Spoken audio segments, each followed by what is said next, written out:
Pronto? Bom dia, gente. Tudo bem com vocês? Estamos aqui hoje, iniciando mais um podcast da The Telefest. E hoje eu estou de novo aqui com o Marinaldo Bailão e estou com essa fera aqui, Marlon Desvalsa. Hoje a gente conseguiu agendar com o Marlon, porque a gente sabe da correria dele. E hoje ele veio dar falar com a gente no podcast. Vamos falar das tendências, vamos falar de muita coisa e saber como é que está o Marlon durante esses 2 anos aí que ele ficou bem off devido aos novos projetos que ele tem, que hoje ele já me falou, e tem coisa bacana aí que ele está preparando para o cenário nacional aí. E é isso aí, Marlon. Obrigado mais uma vez. Obrigado pela oportunidade de estar aqui. Obrigado mais uma vez. Estamos aí com o Marinaldo também. Marinaldo Balão, gente. É Marinaldo Bailão porque... Pessoal, aqui a gente tem uma resenha, e ontem nós comentamos um pouco sobre isso, uma resenha, todo mundo zoa todo mundo, as pessoas nos veem, né? E a gente tem que ser sério e passar a informação correta para as pessoas que nos seguem, ou enfim, dos eventos que participamos. Mas a grande realidade é que fora dos bastidores, quando as câmeras estão desligadas, é esse clima amistoso de todo mundo sacaneando. Eu sacaneio o Marlon, enfim, sacaneio todo mundo. E aí eu zoo que o Rômulo faz uns 10 anos que me chama de Marinaldo Bailão, mas tá tudo certo. Vamos que vamos. É isso aí, rapaziada. E hoje a gente está com o Marlon aqui e o Marlon vai bater um papo com a gente aqui sobre o que aconteceu nesses 2 anos aí, pandemia, que foi muito chato para todo mundo, e a gente quer ouvir muito ele para saber como é que está a família NTZ, os projetos dele e como é que está essa vida, Marlon. Bom dia, pessoal, tudo bem? Muita gente tem me perguntado, né? Por onde anda você? O que você está fazendo? Cadê teus vídeos? Não posta mais nada, sumiu. Tenho aí alguns motivos, né? O principal deles é que eu estou envolvido em outros projetos, não deixei o detalhamento, vou deixar bem claro aqui para vocês, né? Continuo detalhando, porém não tive tempo mais de me dedicar à mídia. Tenho vídeos até gravados, já não consegui nem editar da minha correria do dia a dia. E a questão aí também de eu não estar postando fotos, né, dos meus trabalhos é justamente pelo fato de que meus clientes ultimamente não querem mais que fotografe, né, seus carros, né. Como eu trabalho dentro das suas casas, né, eu não tenho um estúdio, eu atendo eles na casa deles. Então, por medida de segurança, não querem aparecer, então acabaram pedindo para parar de fotografar. Eu respeito. Então, é outro nível de cliente também, né? Que eles pagam melhor, mas eles querem também um nível de exigência melhor para eles também. É um anonimato, né? O preço está incluso no anonimato, né? Exato. São carros padrão, mas de A a mais, né? Carros de quantos milhões, mano? Tem de tudo. O pessoal sempre pergunta, você só faz carro esportivo? Não. Se o cara aparecer com um carro de 10 mil reais e ele quiser fazer, eu faço. Porque envolve amor, né? Paixão pelo que o cara sente pelo carro. Às vezes o cara que tem um carro de 1 milhão não se importa tanto quanto aquele que tem um carro popular. O suor talvez foi diferente para conquistar, né? Então, voltando, né? Esse público está querendo ficar mais reservado, eu entendo. Cada um tem as suas prioridades, né? Mas aí o pessoal acabou achando que eu tinha parado de trabalhar com detalhamento. Não parei, continuo. Tenho outros projetos andando no paralelo, né? Por hora ainda não vou abrir nada, me desculpa. Não, tranquilo. Vou criar um suspense. Não, normal. Não, mas assim, eu penso da seguinte maneira: para você, dentro do mercado, para você sempre pegar a melhor fatia, você precisa desbravar o que ninguém desbravou, né? Se você for onde já tem gente trabalhando, já criou o trilho, você vai chegar em segundo colocado. Então, e para você desbravar, você tem que estar com a consciência de que precisa ter dedicação. Você precisa ter tempo de trabalho, você precisa ter maturidade no que tu está fazendo. Você precisa entender como funciona aquela nova pegada que você está, porque senão você não vai conseguir, né? Se você vai entrar num negócio, você tem que saber que ali vai... Primeiro, você está mudando de cenário. E na mudança de cenário, você tem que interpretar como um novo funcionamento. E, assim, eu tenho acompanhado, apesar de eu não estar ali direto na mídia, mas eu acompanho, eu estou sempre, né, curtindo ali, quando eu entro no Instagram, eu curto, eu observo, eu vejo vídeos. Inclusive, eu estava falando para o Rômulo aí nos bastidores, que eu até parei um pouco, né, de postar vídeos, né, de informativos e tal, porque eu vejo que hoje tem uma galera aí com conteúdos excelentes, que também estão ajudando. E então, assim, a gente acaba dividindo, né, essa carga aí de, né, vamos transmitir conhecimento. Tem muita gente transmitindo conhecimento. Tá aqui, ó, esse cara aqui, todo dia que ele vai no workshop, ele está dando um curso pro cara, praticamente. O workshop dele, pô, ele mostra como funciona o produto. Se o cara tiver uma sacada mínima, ele já entendeu como é que funciona. Então, hoje, o cara, ele não trabalha de forma certa, só se ele não quiser. Concordo. Tá? Concordo plenamente com o que você está falando, Marco. O cara, se o cara prestar um pouco atenção, ele faz excelentes trabalhos e concordo número, gênero e grau. Né? Hoje em dia, se a rapaziada pegar filho e buscar ler o rótulo, entender um pouco, e aperfeiçoar, e sentar e observar com mais convicção... Falávamos no bastidores, por exemplo, um dos grandes problemas do brasileiro é que, por exemplo, eu tomo cerveja A, e aí eu mudo para cerveja Z, e eu quero tomar a cerveja Z do jeito que eu tomo a cerveja A. Mas cada marca de cerveja é feita para tomar numa temperatura. Exatamente. E imagina falando em compostos polidores, então, e no nosso mundo, em produtos em APC, isso, aquilo, são diluições diferentes, são temperaturas diferentes, são rotações diferentes para cada fabricante. Então, talvez esse detalhe faça com que o cara pegue uma marca top e odeie ela, e o outro pegue uma marca muito simples ou uma marca de entrada, porque existem marcas de entrada, premium e super premium, e se dê muito bem, porque depende da característica do profissional. Né? Quando as pessoas me perguntam, por exemplo, falando de Menzerna, quando as pessoas me perguntam de um setup de polimento, primeiro eu pergunto qual é o estilo de profissional que ele é. Porque eu sempre brinco, quando era da época da politriz rotativa ainda, né? Que hoje todo mundo é cueca rosa, sem criar polêmica. Gourmetizados. Sem criar polêmica, um abraço. Cláudio Veloso. Claudião, um abraço. Até hoje estou esperando a minha cueca rosa. Sem criar polêmica, mas você sabe que eu sou polêmico. Hoje todo mundo anda de cueca rosa, mas eu digo o seguinte, por exemplo, quando era da politriz rotativa, existe aquele profissional que leva 50x50, que é o estilo que você trabalha, Marlon, que já vai zerando a peça e vai levando tudo uniforme, e que usa 2 produtos no máximo e acabou o problema. E existe aquele cara que é da geração antiga, da rotação antiga, que o cara quer passar 6, 7 processos com a politriz a 3.000 RPM, que eu brinco que é o polidor malabares de semáforo. Que é aquele cara que fica com a politriz jogando de um lado para o outro. Então, para esse é um tipo de combo, e para o outro que leva detalhado já a superfície, é outro tipo de combo, dentro da mesma marca.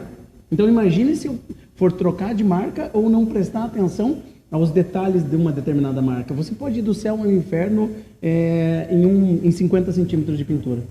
Exatamente.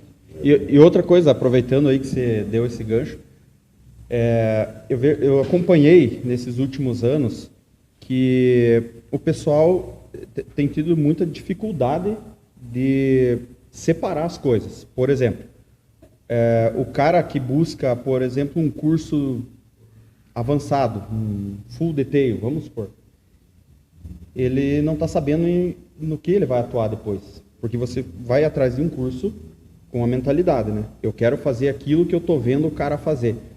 Mas, às vezes, na região que ele vai trabalhar, aquilo não comporta. O cliente não está preparado para comprar aquele produto. Quer ver um exemplo prático? Esses dias eu estava no interior do Paraná, e aí numa cidade que é baseada em agricultura, ou seja, uma cidade pequena, que tem muita agricultura em volta, fazendas, etc, etc. Você já andou pelo interior do Paraná, você também é. Falando nisso, quero dizer que o Marlon também é VIP. Nós somos VIP. Nós viemos do interior do Paraná. Você não sabia, né? Você voltou aqui. Nós somos VIP, nós viemos do interior do Paraná. E o que acontece, Rômulo? E aí um dos alunos, num evento de especialista, ele falou, olha, Marinaldo, eu estou querendo, eu não vou falar a cidade, mas enfim, era uma cidade pequena do interior. Não é porque é do interior, mas era uma cidade pequena baseada na agricultura. Ou seja, muita caminhonete que vai para a roça e volta, carros sujos, pesados. E ele me perguntou, eu estou fechando com uma empresa, uma franquia, para fazer lavagem a seco, Marinaldo, o que você acha? Falei, olha, eu acho que você deve analisar um pouco mais a situação. Mas, olhando os carros que estão aqui em volta, dos que chegaram hoje para o evento, qual deles aqui você lavaria a seco? Tinha 20 alunos, então tinha uns 25 carros que a organização lá, nenhum era passível de uma lavação a seco. Uma lavação a seco se desenvolve muito bem em uma cidade como a Curitiba, que é uma cidade grande, que a sujeira aqui são respingos da própria rua aqui que choveu e respingou, ou uma areinha que o cara foi para o litoral. Então, normalmente, nas cidades menores e esses carros de fazenda, você precisa de jato, você precisa de limpeza pesada. Então, uma lavação a seco não daria certo, que é exatamente isso que o Marlon está falando. Antes do cara procurar o curso, ele tem que dar uma observada no mercado que ele quer atuar. Por exemplo, eu não posso trabalhar com um jato, um monte de coisa dentro do estacionamento do shopping, porque eu não tenho... Não vou ter como fazer isso, tratamento de água, nem água para isso eu vou ter lá, como também não posso ir lá no interior, numa cidadezinha de 8 mil habitantes, que a base dela é a agricultura, e tentar fazer lavagem a seco. Esse feeling, essa observação de mercado, eu acho que esse é o básico, Marlon, que muita gente não sabe, que você abordou muito bem, que é exatamente isso, observar qual é o tipo de mercado que você quer atuar, pode determinar o teu sucesso ou a tua ruína. Né? Perfeito, e o que eu percebo é o seguinte... Essa tomada de decisão, né, já de saída, porque quando o cara vai empreender, ele está tomando uma decisão. Sim. Essa tomada de decisão errada vai fadigar o cara nos próximos passos dele. Exato. Porque e vai descapitalizar também, né? Exatamente. Ele vai implantar um sistema de trabalho onde ele não vai ter clientes para aquilo. Ele vai ter que mudar o conceito daquela região e isso demora. Isso não acontece assim. E vai muito dinheiro. Porque, veja, vamos falar assim, ó, o cara que vai trabalhar com carros de prestadores de serviço, o cara usa o carro no dia a dia para viajar, para isso, para aquilo, para ir visitar um cliente. Cara, esse não é o cliente que vai fazer um detalhamento. Que é o meu caso. Eu uso meu carro dia e noite. Pronto, tá aí. Você quer o quê? Você quer chegar com o carro aparente, com um pretinho no pneu, para mostrar para o teu cliente que você se preocupa com limpeza. Uma história muito legal, Marlon. Eu tive uma experiência incrível naquela época que teve o treinamento do IDA. O Robert Ditilise teve, e eu sempre conto essas histórias e vou deixar registrado aqui no podcast, que depois desse primeiro passo, você está colocando muito bem isso daí. Por exemplo, essa análise do cliente, muita gente não faz. Eu perguntei para ele foi chefe do leilão Bert Jackson por 10 anos. Falei, cara, então você pega os carros lá e zero. Ele falou, você está louco? Eu vou pegar um carro de 50 milhões de dólares, vou zerar tudo os risquinhos. Pensa, Rômulo, mano, zero tudo. Vai valer 50 milhões,1. Mas no próximo leilão, o cara já enjoou daquele carro, ele quer vender aquele, porque isso é colecionável, é um bem colecionável, ele quer vender aquele e comprar um outro modelo. E eu vou mandar o pessoal meu fazer o polimento, e aí eu vou abrir o verniz dele, ou vou queimar a pintura, porque nem tem verniz ainda, talvez o carro seja antigo, e eu vou precisar repintar. E de 50 milhões de dólares, esse carro vai cair para 500 mil dólares. Eu vou assassinar um carro. Então, o que eles fazem? Eles abrilhantam, mas protegem. Mesma coisa, e daí eu perguntei, mas como que você faz a análise do teu? Ele falou, olha, por exemplo, eu não venderia uma proteção cerâmica para você. Porque eu vou zerar a tua pintura, normalmente com as proteções cerâmicas a gente dá um talento melhor. Eu vou zerar a tua pintura, você vai viajar, vai lavar num rolo, vai lavar em qualquer lugar e 15 dias depois você vai estar chateado porque o valor agregado é alto e o teu carro está tudo riscado novamente. Você vai fazer de novo, vai riscar de novo, vai chegar uma hora que você vai estar muito puto comigo porque o que eu te vendi não deu certo. Não é melhor eu te vender um polimento mais superficial, removendo os risquinhos, deixando teu verniz mais transparente e mantendo um selante ou uma cera uma vez por mês. Seu carro vai estar sempre em alta, num desgaste muito menor de verniz, você vai gastar menos na primeira pegada, mas vai ter um acabamento perfeito do verniz toda a vida útil do teu carro. Olha que análise clara, interpretar qual é o tipo de uso do teu cliente. Então, acho que isso, Marlon, vem a casar com o que você está falando. Primeiro, às vezes o da lavagem a seco, ele poderia explodir em qualquer lugar, mas talvez não naquela cidade. Exatamente. Nesse processo aí, não fazer uma avaliação, como você está falando, do cliente, não fazer avaliação de uso do cliente. E aí, vende uma vitrificação, cobra, sei lá, 3, 5, 10 mil reais, e aí o cara viaja e tem que lavar num rolo, é um carro de uso do dia a dia. Essa não faz sentido, não faz sentido. Sim. Eu acho assim, o mercado do detalhamento, ele tem um nicho específico.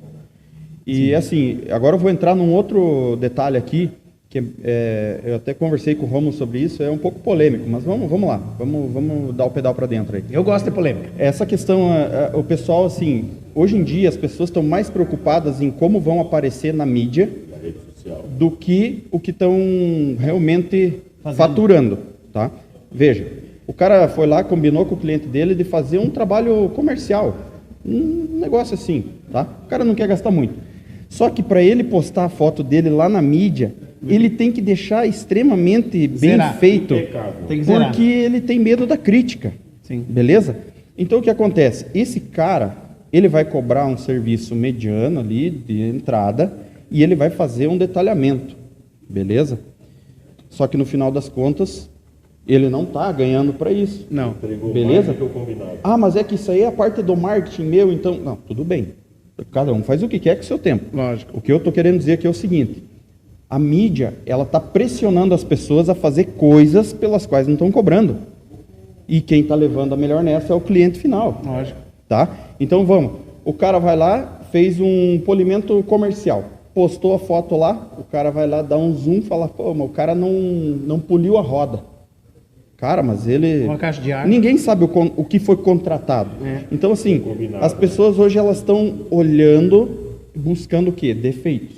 Sim. Né? Não, e outra, também, Marlon, as pessoas ficam nessa busca incessante pela beleza que não existe, até corporal, etc, etc, falando nisso que você fala, mas primeiro não sabe o valor que foi contratado, a quanto, e nisso entra, nas minhas palestras, eu sempre abordo um tema, o seguinte: eu tenho certeza que todas essas pessoas que vão nos ouvir e que nos seguem, que são nossos amigos, que são do nosso circuito, Rômulo, eles são excelentes profissionais do que fazem, seja lavador, detalhador, polidor, o que for, aplicador de película, eu acho que eles são excelentes. Mas primeiro, o conceito de tudo, para mim, só existe, ontem falávamos sobre isso, só existe uma profissão no mundo: vendas. Se você não sabe vender, você não vai conseguir. Faz nada. Voltando à conversa com esse americano, o Robert, eu falei para ele, como que você faz? Ele falou, olha, eu preciso ganhar $100 por dia. E aí volta de novo no que você está, a mentalidade de um brasileiro com um americano.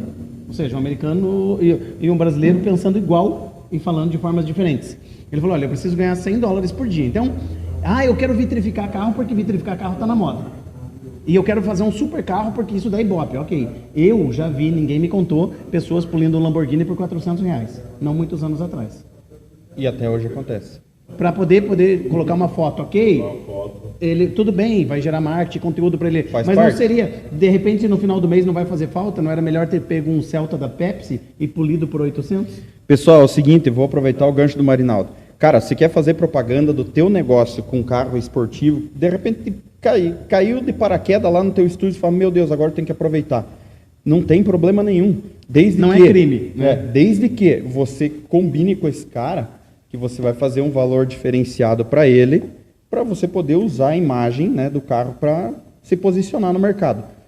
Porém, você vai estar usando isso como um investimento, mas não que isso seja corriqueiro. Você não pode sair entregando serviço gratuito para todo mundo. Porque vai banalizar o nosso serviço e vai estragar para outros profissionais. Exato. Por exemplo, concluindo desse do americano, ele falou o seguinte: se eu pego um carro por $100 e entrego ele em 2 horas, $100 é nada para eles, né? Deu lucro. Mas se eu pego um carro por $300 e fico a semana inteira alisando ele, eu tive prejuízo.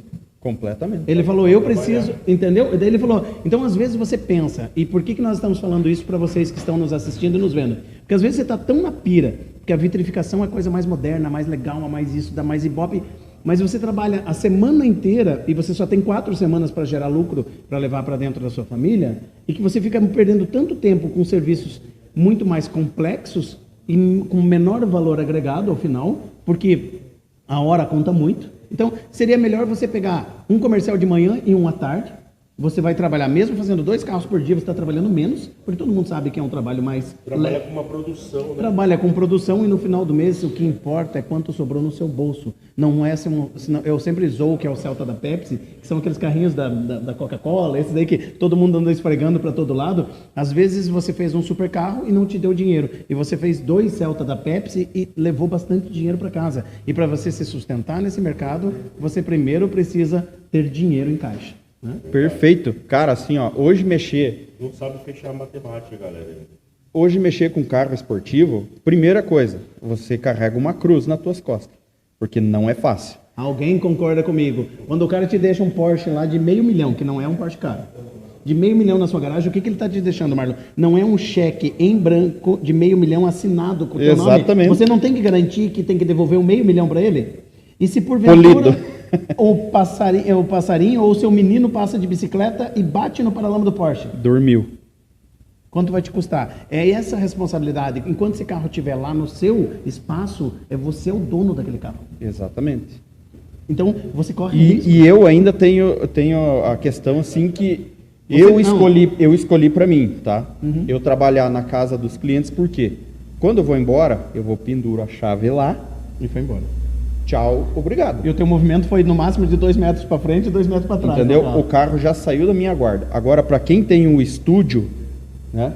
Para quem tem um estúdio e vai admitir um carro desse lá por uma semana, um carro de 2, 3 milhões lá parado lá dentro, cara, pode acontecer qualquer coisa. Um exemplo simples. Eu tenho um conhecido aqui que ele estava com o Land Rover no estúdio dele e por uma infelicidade no verão passado deu uma tempestade.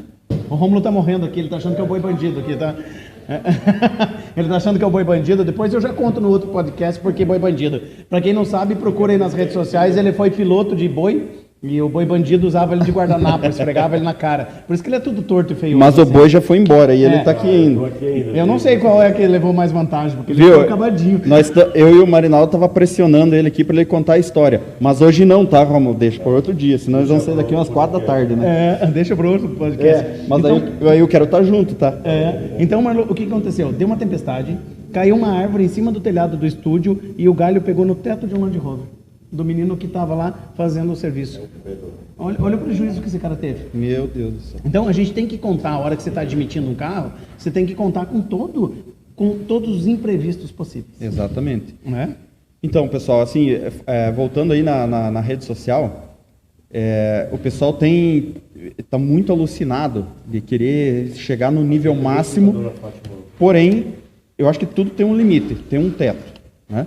Então, se você acha que esse carro aqui, hoje eu fiz um serviço comercial, ficou um monte de coisa para trás, eu gostaria de ter feito, mas não deu no orçamento, cara, faz a descrição lá, esse carro foi feito um trabalho comercial. Pronto, acabou. Se alguém for achar defeito, não, é um trabalho comercial. E outra, as pessoas estão intimidadas, cara. Se você combinou com um cliente X e aquele serviço, por exemplo, as pessoas esses dias estavam se matando aí nas redes sociais, porque se era polimento técnico comercial, se o nome era A, o B ou C, não me interessa, tudo é polimento. Isso, o que você tem que fazer é uma polêmica que, porque o polimento é A, o polimento não interessa, tudo é polimento. O que é polimento? Qual a diferença de polimento e lixamento? Muita gente não sabe. É nivelar a superfície, desgastar uma superfície. É bom desgastar um verniz? Não é. É ruim. Então, por isso que entram as técnicas para você desgastar ele o menos possível. Outra coisa, Marlon, que o povo está desesperado. O cara faz um treinamento um dia, no outro dia ele é instrutor. Nada contra, que o mercado continue lá. Mas, às vezes, a pessoa não tem embasamento nem para ela. E está montando turmas por aí. Marinaldo, eu vejo o seguinte, cara. Eu tenho amigos meus aí que já poderiam ser instrutores. Sabe o que o cara fala para mim? Cara, eu ainda não estou pronto. Não fiz tudo o que eu precisava, não adquiri toda a experiência, porque não é conhecimento. Você lê é uma coisa, você aplicar é outra. Por exemplo, você vai fazer um treinamento, por exemplo, o cara, ele quer entrar no mundo do esportivo, tá? Aí você vai procurar um treinamento. Aí você vai treinar com um cara que nunca poliu um esportivo? Não faz sentido. Não. Ou, por exemplo, você vai entrar num trabalho, você quer pegar aí o nicho do meio da pirâmide para baixo, carro normal. Aí você vai fazer um curso com um cara que só faz carro esportivo? Também não faz sentido. Então você tem que saber o que tu quer, para daí você buscar o curso que se adapte com o que você vai fazer. E realmente, Marlon, tem uma diferença, né? Carros esportivos é um outro segmento que o cara tem que se atentar para ele poder praticar isso daí. Não é a mesma coisa que nem eu sou do interior, eu consigo atender alguns carros de um agregado valor, mas 80% dos meus clientes é aquela frota de rua normal. Porque às vezes o cara quer dar só aquele tapa, quer dar só aquele que eu sempre... de exigência. Exato. É o que eu sempre brinco, é o seguinte, primeiro, eu sou de São Mateus do Sul, tem 45 mil habitantes, 140 quilômetros daqui de Curitiba, Rômulo. Lá tem, acho que um Mustang e mais Deve ter umas 10 BMW para ter muito. Tem muita caminhonete, porque o pessoal é muito agricultor, então uma caminhonete hoje vale 300, 400. Tem muito. Que é o mesmo valor de um carro esportivo. Né? O esportivo já está em 1 milhão e os super esportivos estão em 3, 4. Mas daí, por exemplo, eu quero começar esse mercado. Eu vou virar detalhador lá na minha cidade. Mas já tem um cara bom lá. E esse cara bom já está com os esportivos da cidade. E eu vou fazer um treinamento só para fazer esportivo, para pegar aquele lá. Tem 10 carros numa cidade de 45 mil habitantes. Deve ter uns 15 mil carros. Eu vou focar só nos 10 e vou deixar todo o restante de lado? E a percepção de mercado? Hoje, se você para num semáforo, qualquer carro hoje custa mais de 100 mil. Zero, hoje é raro o carro que custa menos de 100 mil. E 100 mil é muito dinheiro.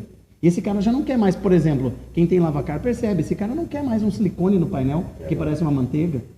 Chimia. Uma chimia, como fala ali no sul, né? Esse cara não quer mais um pneu pretinho que o cachorro fez xixi, sai do pneu. Ele quer o carro também.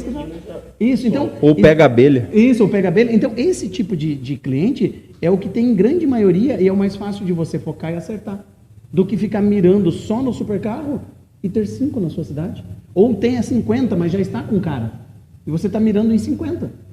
Mira na maioria. Para você ter um sucesso no começo, e aí você cria canais para absorver esses tipos de cliente que você tem interesse. Primeiro estabilize seu negócio. E nada impede você de ser um cara polivalente. Você pode saber fazer desde o carro mais simples até o carro de milhão.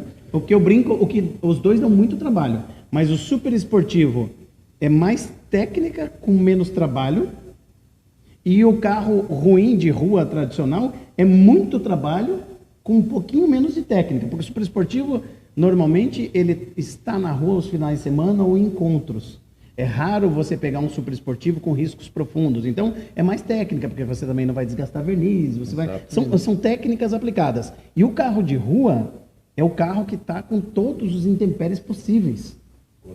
E outra coisa, né, Marinaldo? Se você pelar um para-choque de um carro de rua, com 200 você arruma, né? Isso. E um super carro não é bem assim, né? Então, são esses cuidados que você deve ter. Então, os dois geram bastante tempo, os dois geram bastante trabalho, mas são coisas bem distintas. Para polir um super esportivo, visualmente é mais fácil. Visualmente. Né? Não quer dizer que visualmente é mais fácil. É por isso que quando o cara começa a abrir o leque, ele se ferra. E é aí que muita gente acaba tendo um pouquinho de trabalho e dor de cabeça depois de ter feito o orçamento. Às vezes o cara olha aquele carrão assim e fala, nossa, isso aí vai ser mamão com açúcar. Aí ele começa a abrir o zoom ali, ele começa a ver um monte de coisa, ele vê que a máquina não entra lá, que ele vai ter que comprar equipamento, que ele vai ter que... Ou aquele composto polidor não era para aquele tipo de verniz, para aquela dureza. É por isso que eu falo, experiência, quando eu falo que o cara que trabalha em cima de um determinado nicho de mercado, ele ganha experiência porque cada superfície, ela muda. Você vai polir verniz duro em cima de chapa fina, em cima de fibra de carbono, você vai polir chapa de todo tipo. É diferente, você tem que aprender. Como que aprende? Fazendo. Se a pessoa faz, ela consegue transmitir para outra como que foi feito. Uma parte bem legal é para as pessoas, para vocês que estão nos assistindo e são mais jovens, e eu e o Marlon, nós somos, e o Rômulo também, somos dinossauro. O Rômulo falou que já assistiu palestra minha em 2000 e fumaça, acho que. Já foi lá ganhar um avental e sair numa foto comigo. Nossa, muito antigo. É muito antigo. Eu tinha cabelo ainda. 10 anos. Né? Só Para você ter uma noção, eu lembro, Marlon, da gente fazendo evento aqui, e quero aproveitar que a gente está no podcast. Galera de Curitiba, região metropolitana, venham conhecer a GF, a Geral Ferramentas.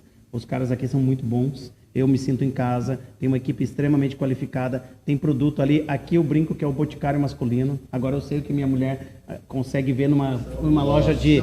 Nem me numa fale. loja de bolsa, numa loja de sapato. Agora eu entendo minha esposa, eu já não brigo mais com ela, depois que eu comecei a ver, assim como tem outras lojas pelo Brasil, mas venham conhecer a GF aqui, que é uma loja fantástica, eu me sinto muito bem. Mas eu lembro da gente fazendo evento aqui, Marlon, muito tempo atrás, e os caras viram com um papelzinho, uma caneta.